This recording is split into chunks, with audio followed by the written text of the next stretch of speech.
Monsieur Christian Levrat, bonjour. Bonjour. L'apparentement général de toutes les listes de gauche place le PS dans une situation confortable le 23 octobre prochain. Partagez-vous cet avis? Non, la situation est extrêmement tendue à Genève. Il faut qu'on améliore notre score pour garder une forte représentation de gauche à Berne. Donc les élections à Genève sont tendues, elles sont dangereuses pour nous. C'est la raison pour laquelle je suis là, c'est la raison pour laquelle le Parti socialiste mène une campagne active. La droite s'allie aussi, contrairement à l'extrême droite. Y aura-t-il une recomposition politique sous la coupole fédérale ou bien la configuration actuelle se renouvellera? Non, il y a un véritable danger. Il faut qu'on se mobilise, qu'on jette tout ce qu'on peut dans cette bataille. Genève, c'est un des cantons cruciaux. C'est un canton où un affaiblissement du PS signifierait presque automatiquement un renforcement des forces nationalistes, des forces qui utilisent les difficultés actuelles, mais qui ne cherchent pas à les résoudre. En 2007, il y a eu un faible taux de participation pour renouveler le Parlement fédéral. Quel est le remède du PS pour ramener les électeurs aux urnes?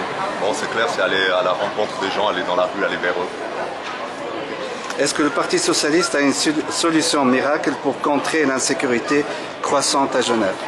Bon, je crois que depuis 3 ans, le Parti socialiste a tiré un certain nombre de leçons de l'évolution de la situation.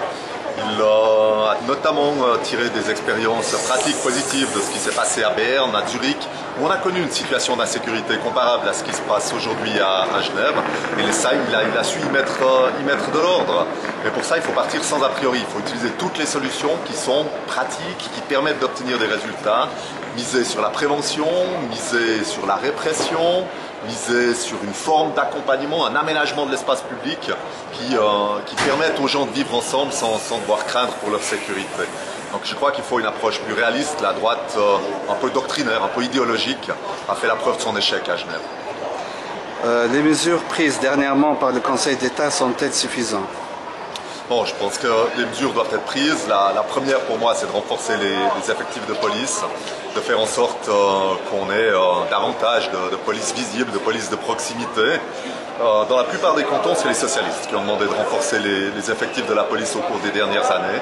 Et dans la plupart des cantons, ils ont échoué face à la résistance de la droite dans les budgets. Vous savez, en campagne électorale, tout le monde vous dira on veut renforcer les effectifs de police. Une fois qu'il s'agit de voter les budgets concrètement dans les grands conseils, là très souvent vous heurtez à une droite qui est beaucoup plus idéologique que pragmatique et qui vous empêche de renforcer véritablement les effectifs de police. Monsieur Levrat, je vous remercie. Merci.